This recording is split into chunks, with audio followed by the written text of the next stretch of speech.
Beth Morgan stood at the entrance of the Copper Pine, the upscale restaurant her husband Matt had built from the ground up over the past decade. The evening crowd buzzed inside, wine glasses clinked, and the warm aroma of herb-crusted salmon wafted through the air.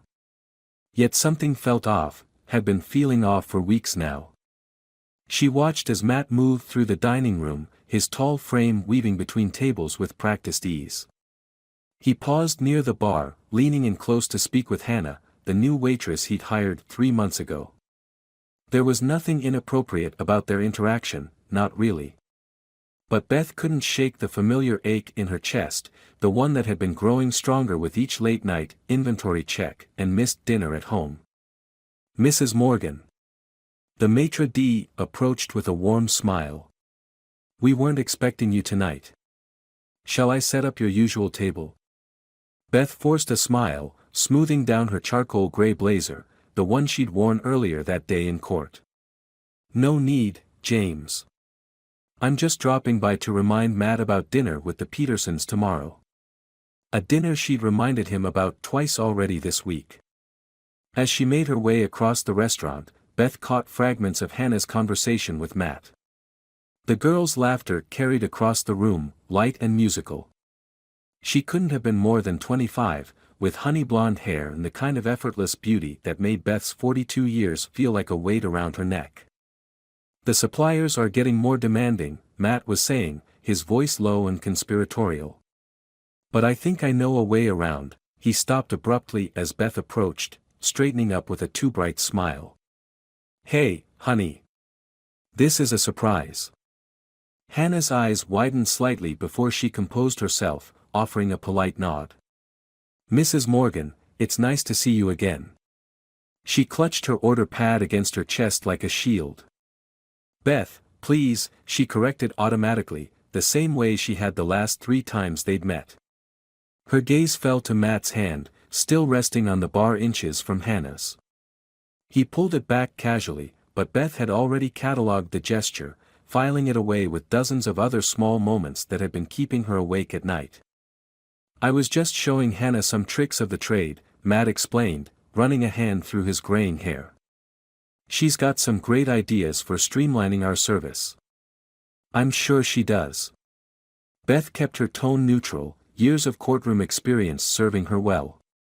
Don't forget we're having dinner with the Petersons tomorrow. 7 o'clock. Matt's face fell slightly. Tomorrow? I thought that was next week. I've got a supplier meeting that might run late. Reschedule it. Beth's voice was firm. Sarah's been planning this dinner for a month. Her daughter just got engaged, remember? Right. Matt nodded, though Beth could see he hadn't remembered at all. Of course, I'll be there. Hannah took a step back, clearly sensing the tension. I should check on table 12. She slipped away, leaving Beth and Matt in an uncomfortable silence. Beth watched her go, noting how Matt's eyes followed the younger woman for a fraction too long. We need to talk, she said quietly. Can it wait until later? We've got a full house tonight, Anne. It's always later with you lately, isn't it? Beth cut him off, keeping her voice low despite the anger bubbling beneath her surface. When was the last time you came home before midnight? When was the last time we had dinner together? Matt's expression hardened slightly. You know, running a restaurant means keeping irregular hours. You've never complained before. I've never had reason to before. The words hung between them, heavy with implication. Before Matt could respond, his phone buzzed on the bar.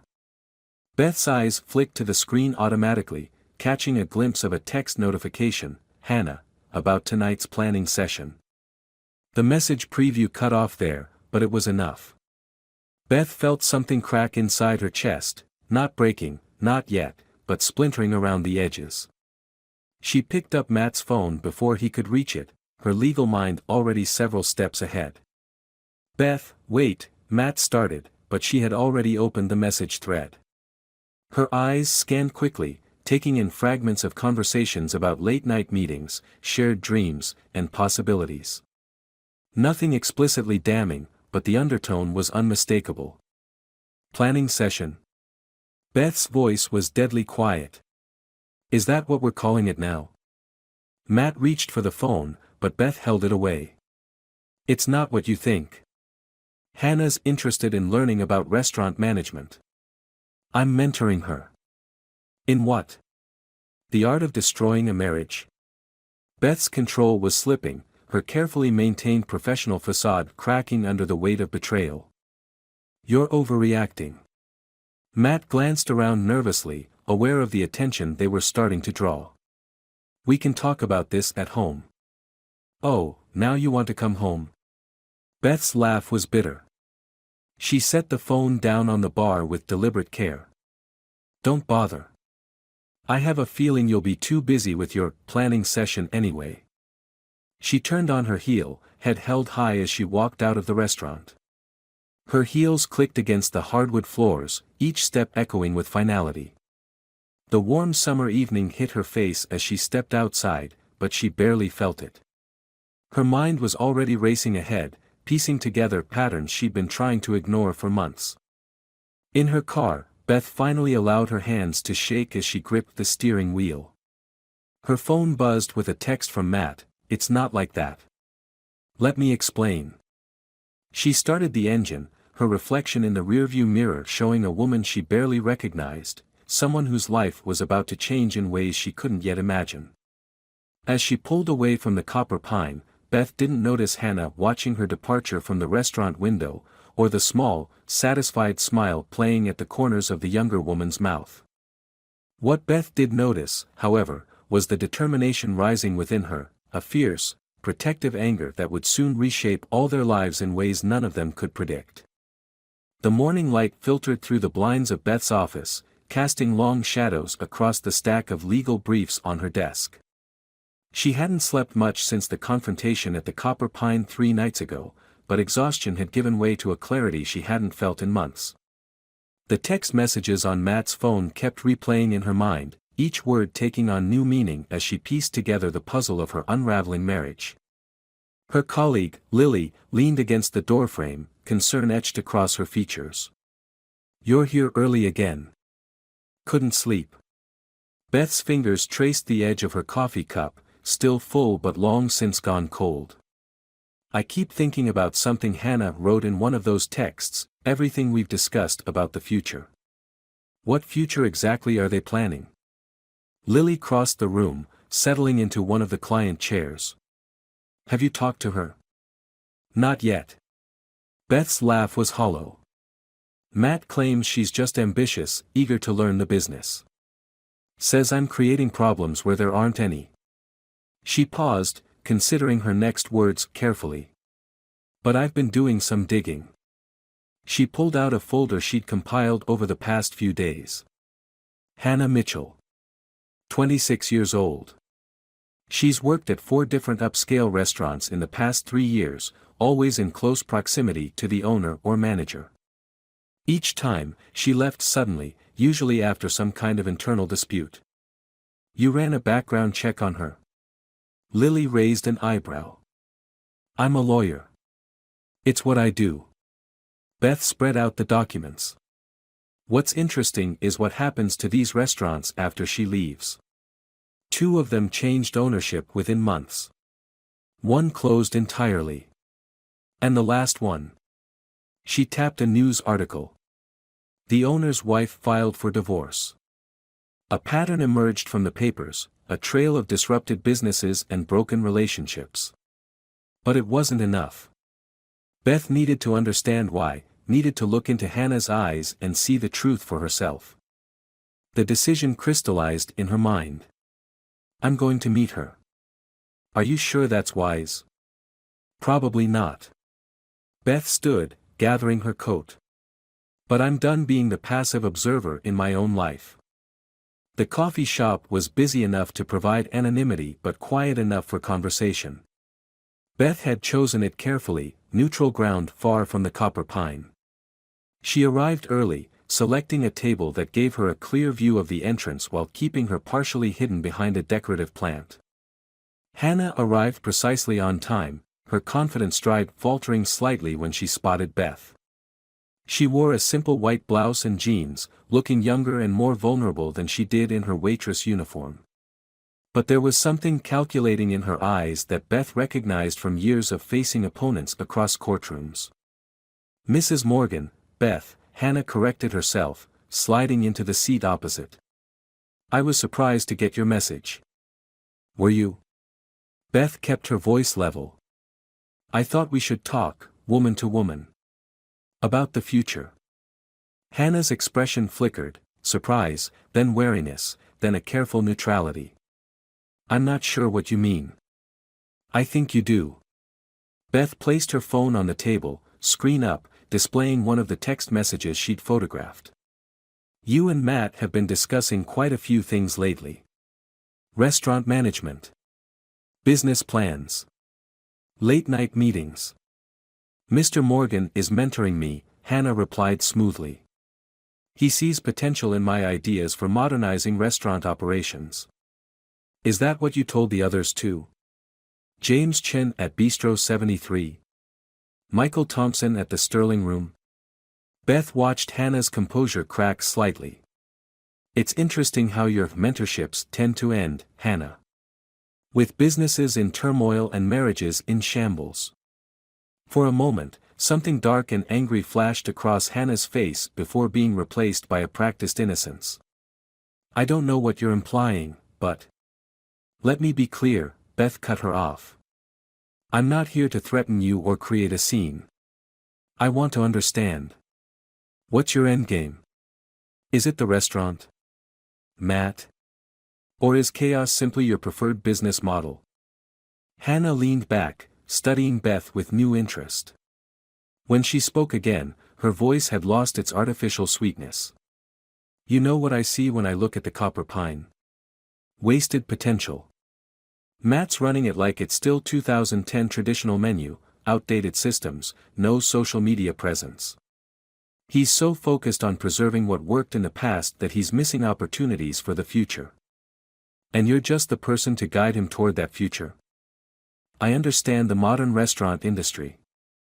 I have vision, connections, ideas that could transform the Copper Pine into something extraordinary." Hannah's eyes gleamed with ambition. "Matt sees that. He appreciates it. When was the last time you showed any interest in his business beyond using it as a convenient dinner spot to impress your law firm colleagues?" The accusation stung more than Beth wanted to admit. She had been distant lately, consumed by her own career. But that didn't justify. "He didn't seek me out, you know," Hannah continued, her voice softer but no less pointed. "I wasn't trying to seduce him or steal him away. We just connected. Over ideas, dreams, possibilities. When was the last time you and Matt dreamed together?" Beth felt the conversation slipping away from her, the roles of victim and villain blurring. She forced herself to focus. "And the other restaurants? The other marriages? Were those just collateral damage in your pursuit of possibilities?" Hannah's smile was enigmatic. "Life is complicated. People make choices. Sometimes those choices have consequences they didn't anticipate." She stood, gathering her purse. "Matt's a grown man, Beth. If you're looking for someone to blame for the state of your marriage, you might want to start by looking in a mirror." As Hannah walked away, Beth remained seated, her coffee untouched. The conversation had given her answers, but not the ones she'd expected. Her phone buzzed, another message from Matt, asking when she'd come home to talk. But home didn't feel like home anymore. And as Beth sat there, processing Hannah's words, she realized that maybe it hadn't for a long time. The question was, what was she going to do about it? In her purse, her phone buzzed again.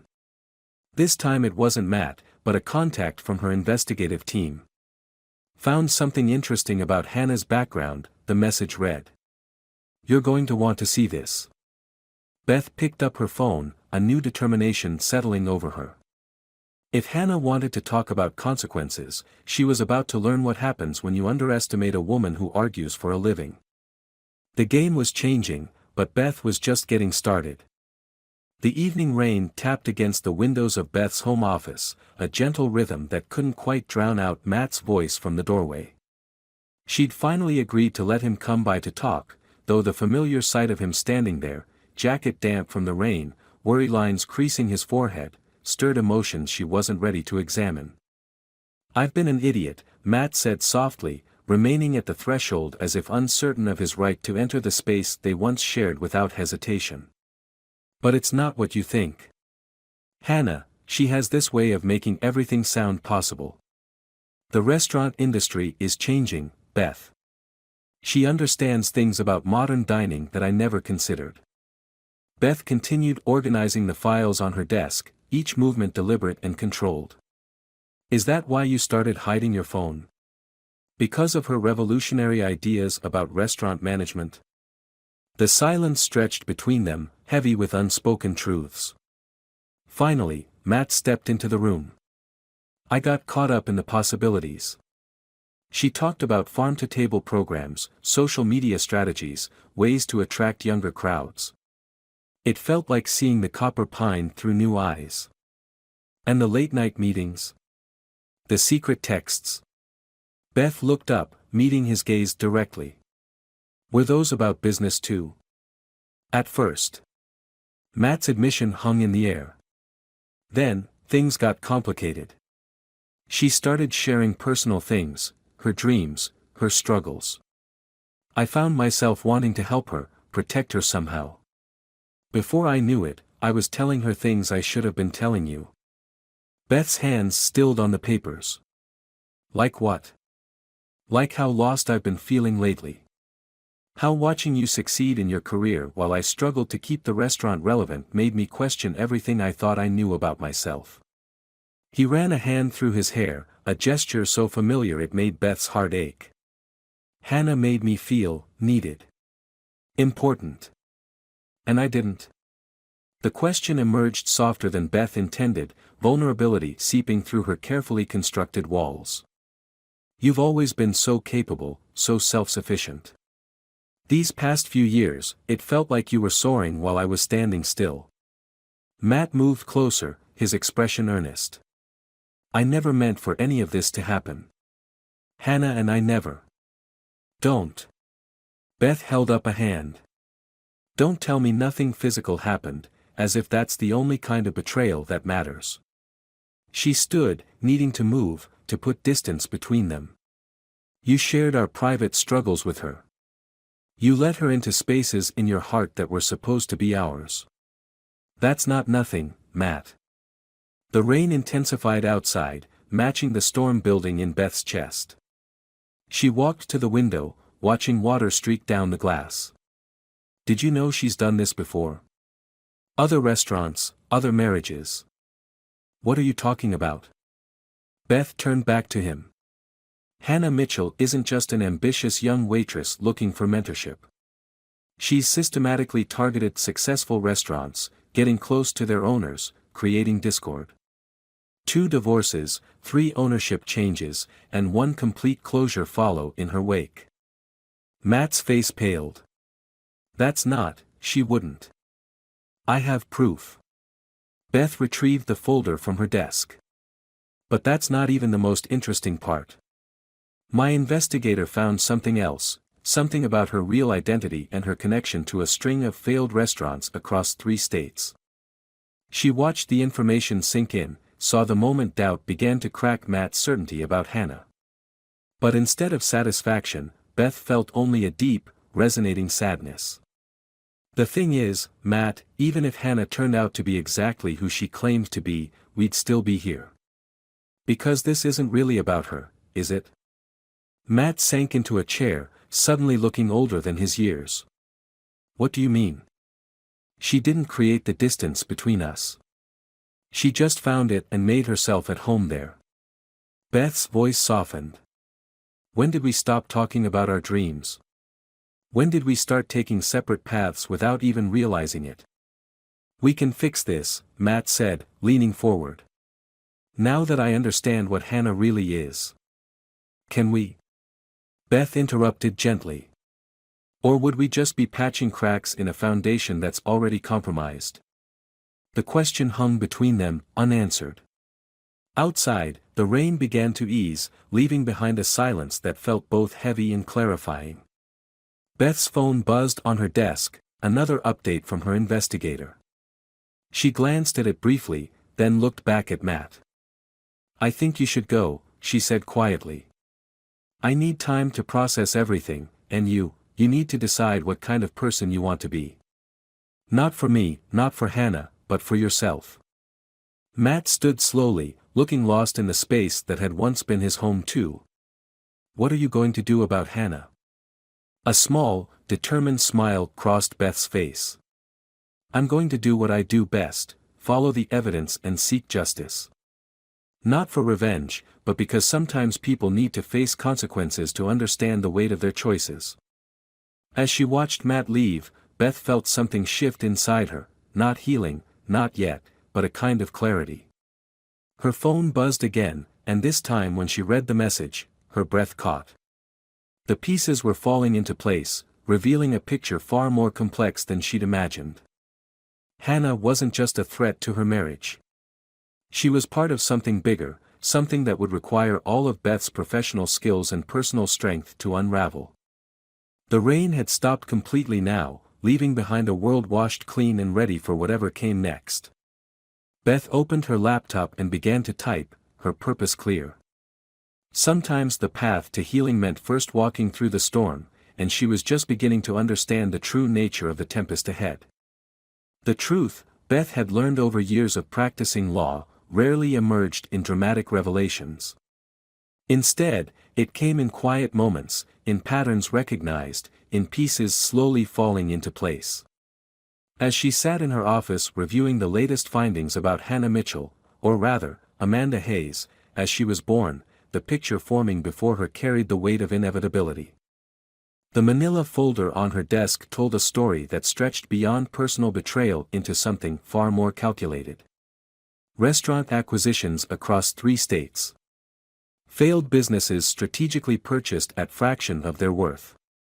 A pattern of systematic destruction and profit, with Hannah, Amanda, as the carefully positioned catalyst. It was never about Matt, was it? Beth spoke softly to the empty room, understanding flowing through her like a quiet river. The realization should have brought relief, perhaps, but instead it carried a different kind of pain. Her husband hadn't fallen for Hannah's charms so much as her carefully constructed illusion, a mirror reflecting his own insecurities and unfulfilled dreams. Her phone buzzed with a message from Lily, "You need to see this." Coming up. Moments later, Lily appeared in her doorway, tablet in hand. "Remember how you asked me to monitor the Copper Pines financial records? Look at this." She placed the tablet on Beth's desk, displaying a series of transactions. "These supplier payments Matt's been making. They're going to shell companies. All registered to the same parent corporation, Platinum Restaurant Group." Beth's breath caught as another piece clicked into place. The same company that bought those other failed restaurants. Exactly. And guess who sits on their board? Lily swiped to another document, revealing a familiar face in a corporate headshot. James Morrison, previously known as James Hayes. Hannah's, or should I say Amanda's, father. The revelation settled over Beth like a heavy blanket. All those late-night meetings, the conversations about modernizing the restaurant, Hannah's carefully planted suggestions about financial restructuring, it had never been about seduction. It had been about acquisition.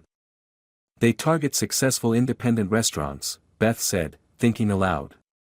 Create internal chaos, strain relationships, push for changes that look progressive but actually burden the business.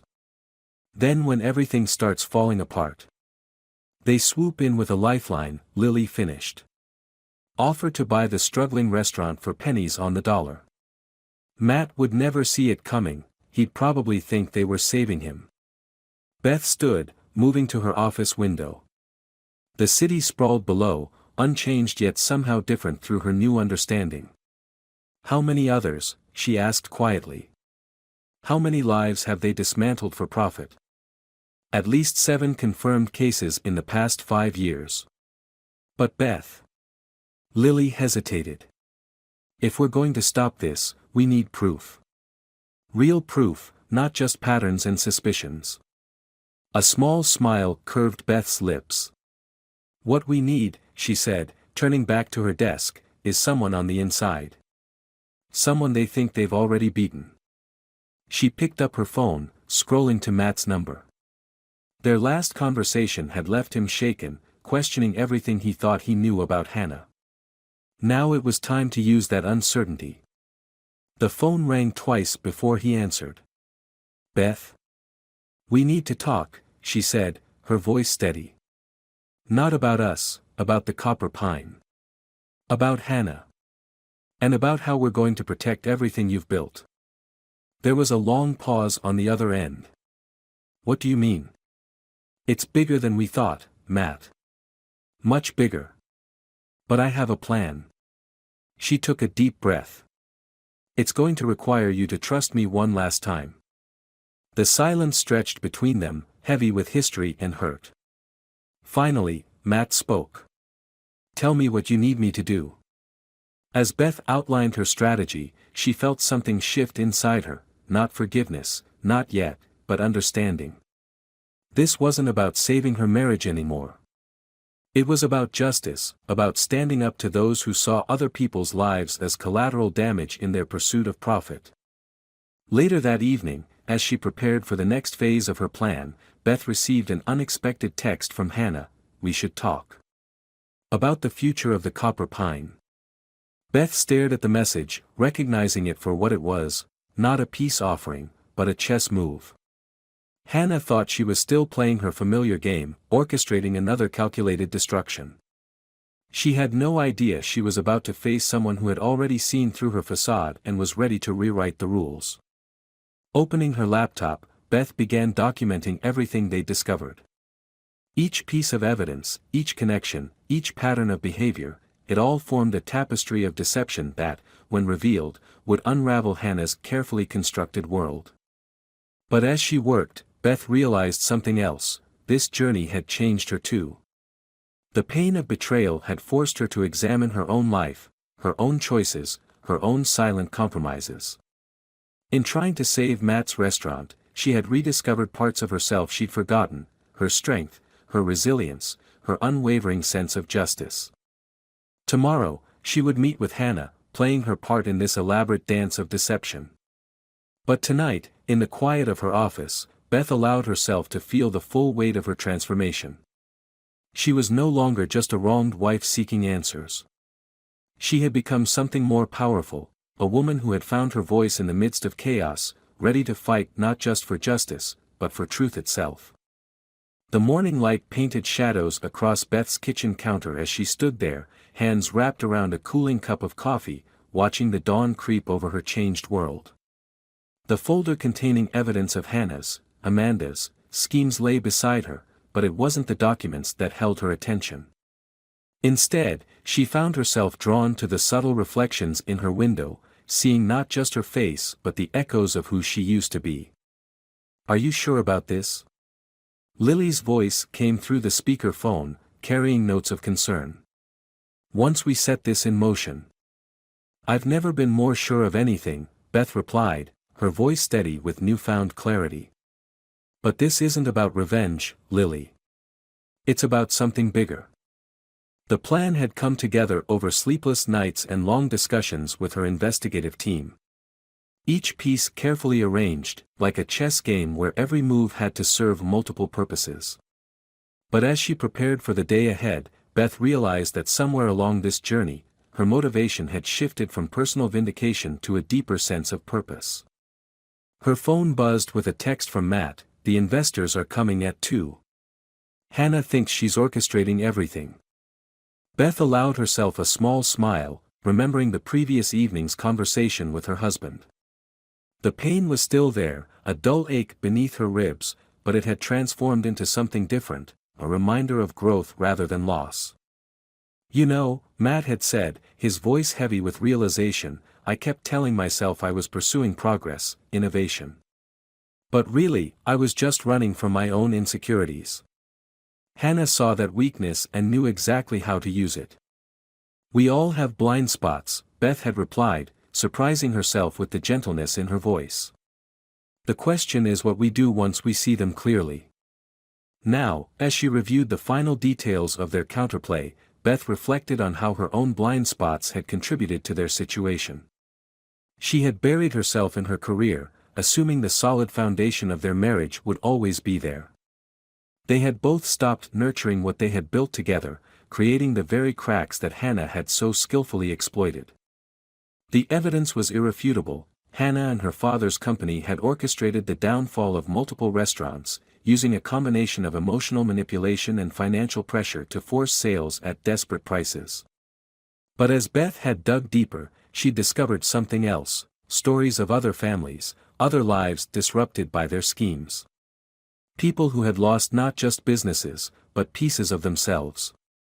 Her phone buzzed again, this time with a message from Hannah, looking forward to discussing the future direction of the Copper Pine. I think you'll be impressed by our vision. Beth read the message twice, noting the subtle confidence, the assumption of victory.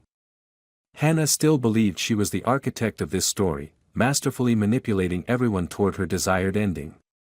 She had no idea she was walking into a carefully constructed revelation of her own truth. The afternoon's meeting had been arranged with precision.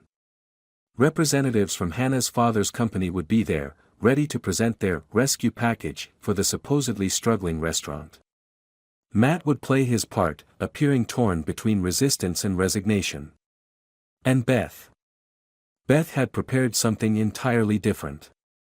She opened her laptop, reviewing one last time the documentation they'd gathered, the pattern of predatory acquisitions, the shell companies, the strategic manipulation of businesses into vulnerability. But more importantly, she had testimonies, statements from other victims of their schemes, people who had finally found the courage to speak out. The interesting thing about corruption, she murmured to herself, is how it relies on silence. Her phone rang. Lily again. The DA's office is on board. They'll have people standing by. Good. Beth gathered her materials, feeling the weight of the moment settle around her shoulders like a familiar coat. Remember, timing is everything. We need them to reveal their hand before we show ours. As she prepared to leave, Beth caught her reflection again in the window. The woman looking back at her wasn't the same person who had stood in the Copper Pine that first night, watching her husband lean too close to a young waitress. That woman had felt like a victim of circumstance, betrayed by the people she trusted. This woman, this version of herself, stood straighter, seeing clearly not just the pain of betrayal but the opportunity it had created for transformation. Her phone buzzed one final time, an alert from her investigator. The last piece had fallen into place, proof of Hannah's father's involvement in similar schemes across state lines. Federal jurisdiction. The net was complete. Beth gathered her things, each movement deliberate and purposeful. Today wasn't just about exposing a scheme or saving a restaurant. It was about standing up for every person who had ever been manipulated, every dream that had been callously dismantled for profit. It was about turning personal pain into purpose, betrayal into strength. As she stepped out into the morning light, Beth felt the subtle shift in the air that often preceded significant change. The woman who had once sought simply to understand her husband's betrayal had become something more, an agent of justice, a voice for the voiceless, a force for restoration rather than revenge. The pieces were in place. The truth was ready to emerge. And Beth, standing at the intersection of personal healing and professional purpose, was finally ready to rewrite not just her own story, but the stories of all those who had been silenced before. The afternoon sun streamed through the Copper Pine's windows, casting long shadows across the empty restaurant. Beth sat at what had once been her regular table, fingers trailing over the familiar grain of wood, remembering countless dinner conversations and shared dreams that now felt like scenes from someone else's life. In an hour, this space would become the stage for confrontation, but for now, it held only silence and reflection.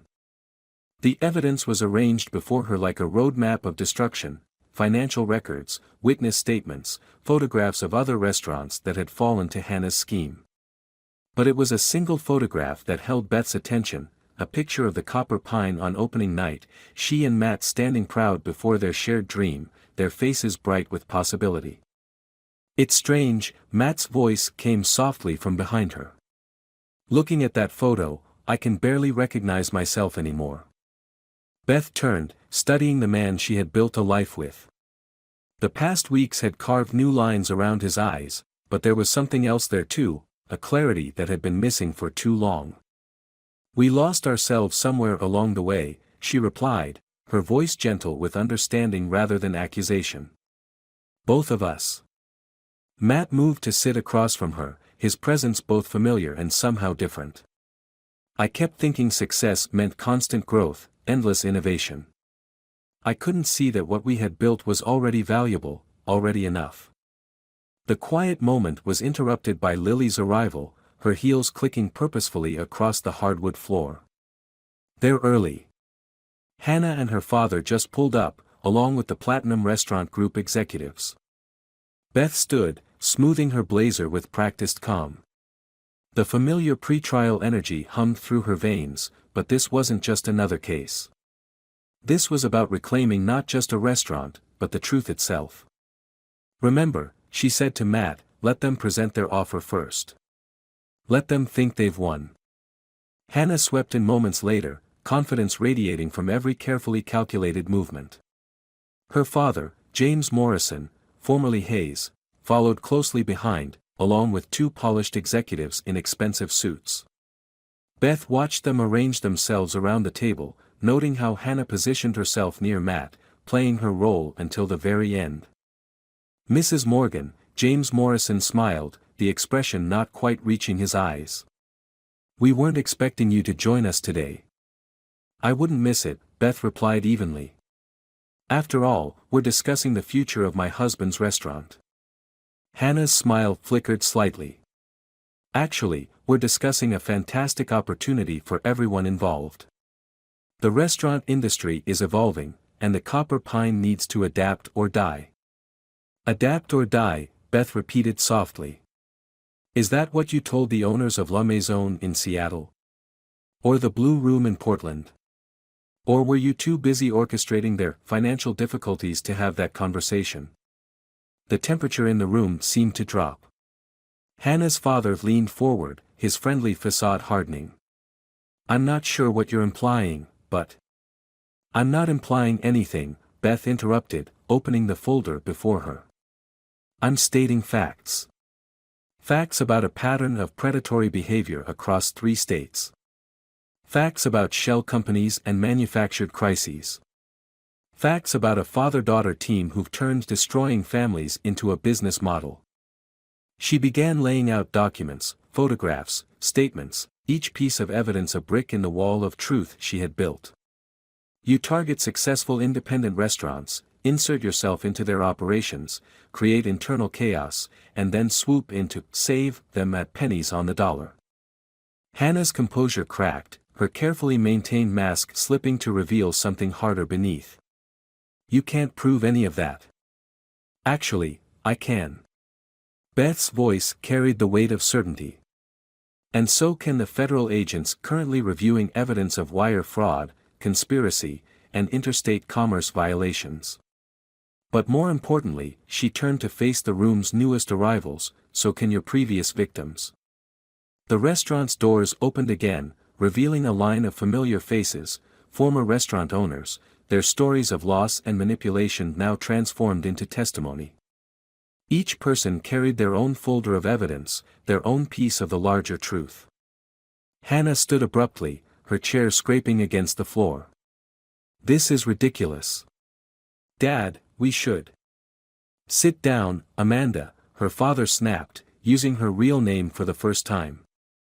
His eyes darted between the exits, calculating, but federal agents were already moving in from the kitchen and front entrance. Beth watched the scene unfold with a strange sense of detachment. This moment of justice, so carefully orchestrated, felt almost secondary to the deeper transformation she had undergone to reach it. The betrayal that had nearly broken her had instead revealed her own strength, her capacity not just for survival but for profound change. Later that evening, after the arrests and statements, after the restaurant had emptied of all but ghosts and memories, Beth found herself back at that same table. Matt sat across from her, the space between them filled with everything they'd learned about themselves and each other. "What happens now?" he asked quietly. Beth considered the question, feeling the weight of all possible futures. Now. Now we choose who we want to become. Separately, or together, but honestly, this time. She stood, gathering her things, and paused to look around the restaurant. The copper pine had been a dream once, a symbol of shared ambition and love. Its near destruction had taught her something vital, that sometimes we have to lose our grip on what we thought we wanted to discover what we truly need. "The hardest part about betrayal," she said softly, "isn't the pain. It's learning to trust yourself again, learning to hear your own voice above all the others telling you who to be or what to accept." As she walked out into the evening air, Beth felt the familiar ache in her chest transform into something else, not quite healing, not yet, but possibility. The woman who had started this journey seeking answers had found something far more valuable, herself. The city lights sparkled around her, each one a reminder that endings are also beginnings, that loss can lead to discovery, that sometimes the greatest act of love is learning to stand alone. Beth Morgan had entered this story as a woman betrayed, but she emerged as something more, a woman who had reclaimed not just justice, but her own narrative. Tomorrow would bring new challenges, new choices, new opportunities for growth. But for now, in this moment between what was and what could be, Beth allowed herself to feel the full weight of her transformation. She had learned that true strength isn't found in revenge or even in justice, it's found in the quiet moments when you choose yourself, again and again, until your own voice becomes the one you trust most of all.